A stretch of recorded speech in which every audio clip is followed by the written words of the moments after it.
Olá pessoal, sejam todos bem-vindos a mais um vídeo. Uma das coisas que sempre me causou e causa até hoje uma certa angústia é lembrar do meu passado em relação à convivência que eu tive com os meus pais até ali mais ou menos os 15 anos de idade, quando finalmente eu tive o direito, vamos dizer assim, entre aspas, de parar de frequentar a religião deles. Eu sempre me comparei como uma pessoa azarada, como se eu tivesse tirado uma loteria ao contrário, como se eu tivesse ganho um prêmio do tipo o pão que o diabo amassou, sabe? Porque os meus pais, assim como a maioria das pessoas no Brasil, eles são de origem católica, os meus avós, por parte de mãe, por parte de pai, há décadas e décadas atrás, tem uma raiz católica, mas com o passar dos anos, os meus pais, antes de se conhecerem, cada um com seus motivos, vamos dizer assim, eles resolveram ouvir uma segunda opinião a respeito do que é Deus, do que é o universo, do que é a vida, do que é o céu, do que é o paraíso, do que é o inferno, enfim. Aquela coisa que acontece ao longo da vida de muitas pessoas. E eles mudaram de religião. Como acontece até hoje uma migração muito forte de pessoas que deixam o catolicismo e vai para alguma religião evangélica, ou vai para o espiritismo, ou vai para alguma religião espiritualista, zen, enfim. Houve um dado momento na vida dos meus pais que eles mudaram de religião, se conheceram nessa religião e estão juntos até hoje.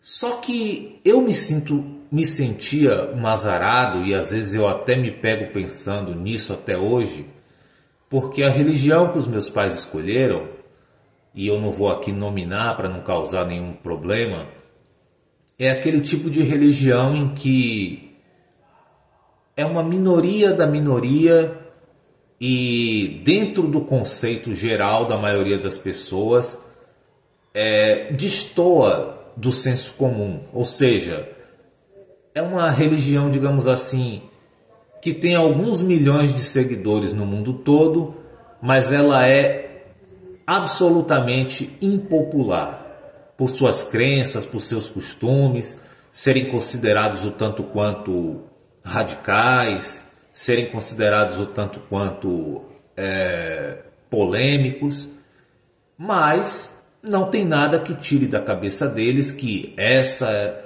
é a única religião que presta, essa é a que está certa e as outras todas estão erradas.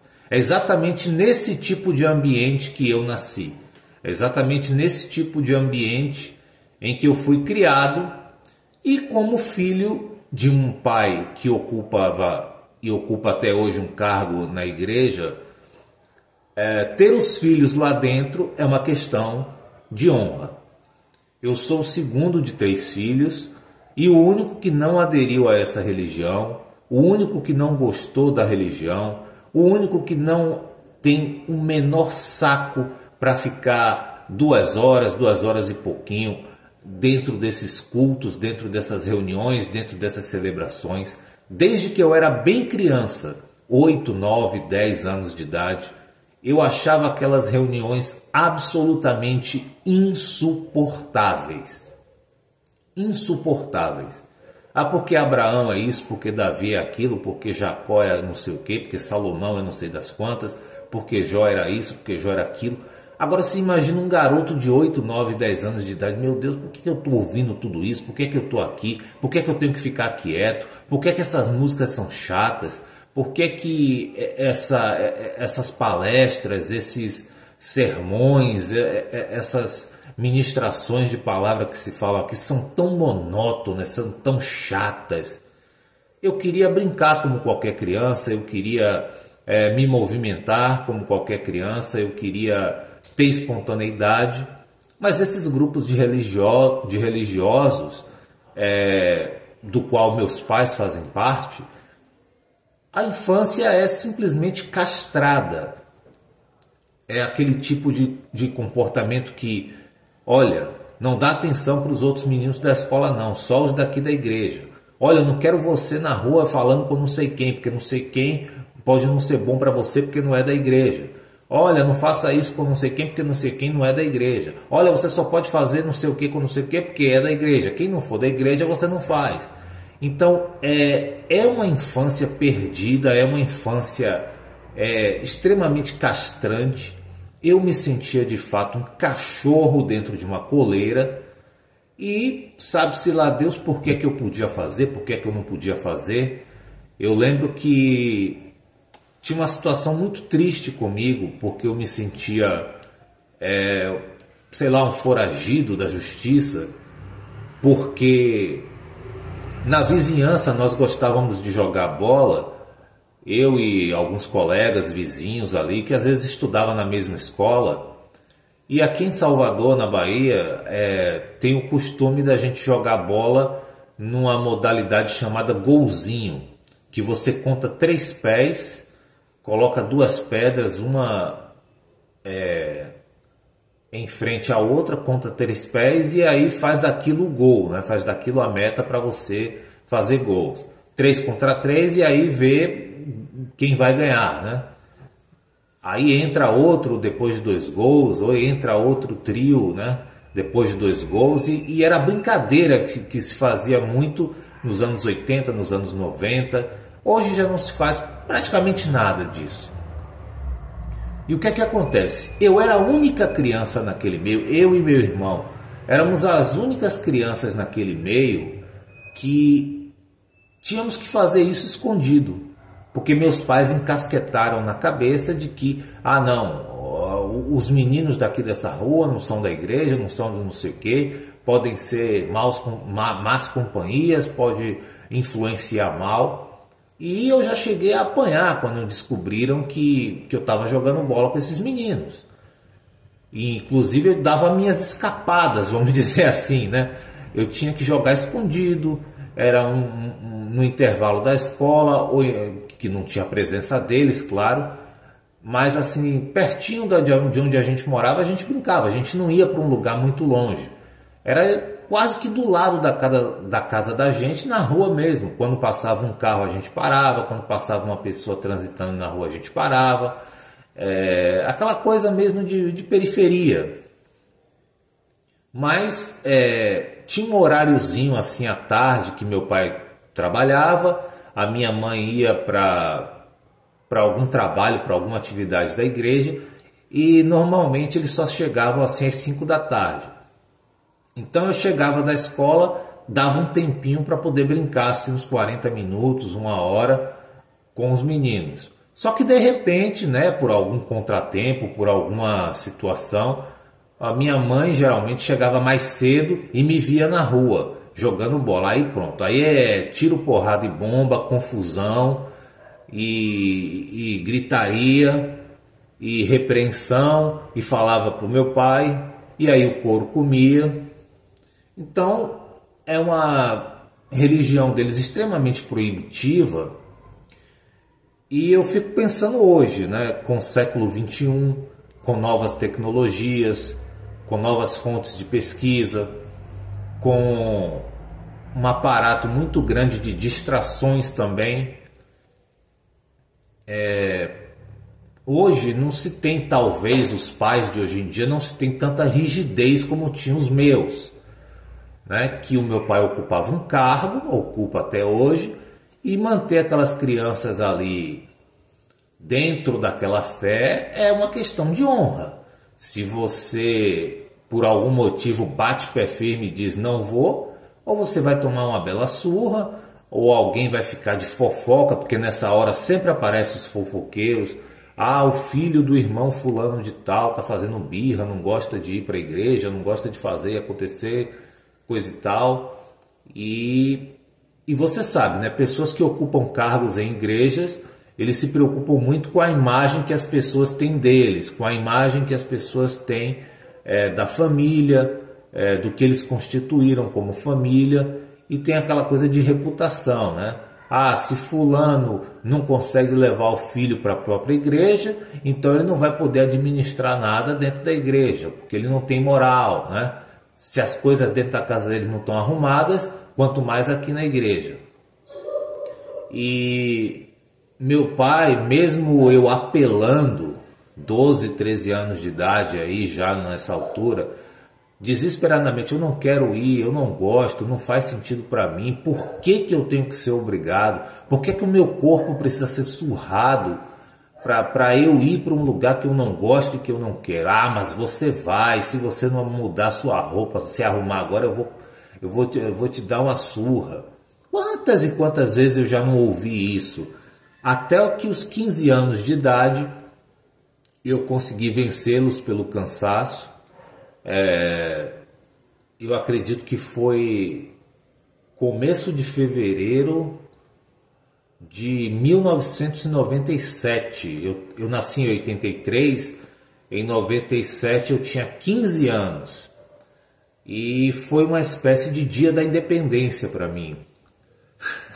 Porque eu era danado, eu pirraçava muito. E acho que meu pai se cansou, ele ia ter algum problema, ele ia dar algum troço, ele ia dar um treco e ia partir de Vasco. Então eu acho que ele deixou eu parar de frequentar depois de muita insistência. Não sei o que aconteceu internamente nesse meio tempo, em relação às outras pessoas perguntando por mim, por que eu não frequentava mais. Mas era isso, era o que tinha, né? O que fazer, porque eu era insuportável. Nos últimos dias, vamos dizer assim, nos últimos meses, talvez no último ano antes de eu deixar definitivamente de frequentar, com 14 anos, eu levantava do banco, né, da cadeira, ficava assim do lado da janela, olhando o movimento, olhando as casas. Eu não dava atenção e acho que aquilo chamava a atenção das pessoas ali dentro daquela denominação, né? Olha, o filho do não sei quem tá ali olhando na janela, não tá nem prestando atenção no culto, não tá nem prestando atenção na reunião. O que será? Teve um momento que eu estava muito triste, muito angustiado. Eu descia para uma sala que tinha assim a parte e que tinha uma outra janela também que era fora do palco, que era fora do, vamos dizer assim, entre aspas, do auditório que tinha as reuniões, né? E eu ficava ali, e aí meus pais ficavam irados, irritados, que eu não dava atenção nenhuma, mas eu sofri muito com isso. E aí que vem o meu questionamento, né? Até que ponto os pais devem obrigar seus filhos a frequentar a denominação deles? Lembrando que nessa denominação eu não me batizei, eu não tive interesse de seguir adiante, eu não tive interesse nenhum em ter nenhuma outra religião até hoje, embora eu até me interesse por alguns temas sobre espiritualidade de uma maneira muito pessoal, mas eu não frequento absolutamente lugar nenhum.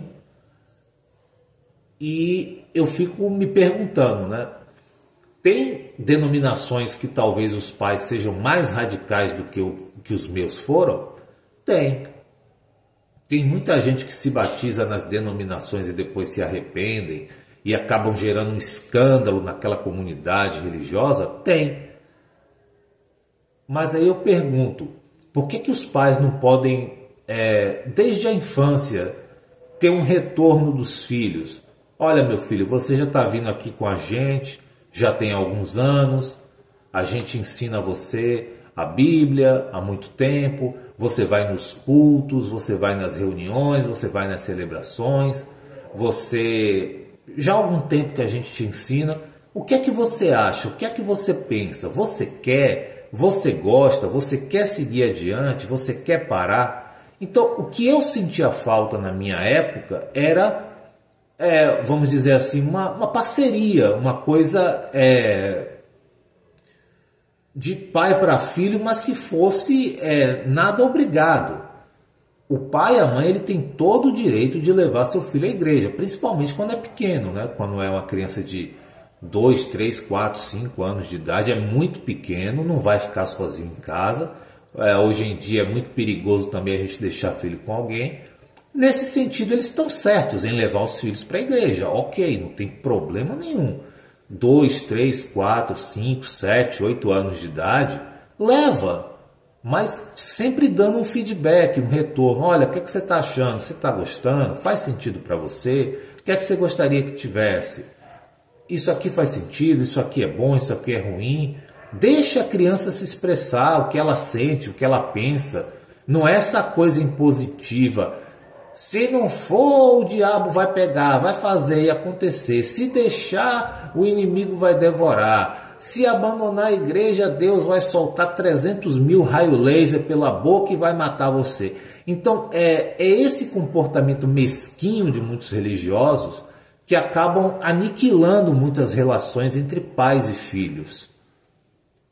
Então, infelizmente, tem muitas pessoas embrutecidas lidando com esse assunto de uma maneira ou vai ou é pau, ou é cacete, ou você vai porque eu quero e acabou. E aí, na minha opinião, os pais estão criando inimigos para eles mesmos. Bem, por hoje é isso. Diz aí nos comentários o que é que você acha desse tema, o que é que você acha dessa abordagem, desse assunto. Você já passou por alguma experiência parecida com essa? Você faz parte de algum grupo religioso? Tem filhos? E como você lida com isso? Deixa aqui nos comentários, curta nosso vídeo, inscreva-se no nosso canal para mais vídeos, mais atualizações. Se possível, compartilhe com alguém que tem interesse nesse tipo de assunto. Desejo a vocês um grande abraço, tudo de bom e até a próxima.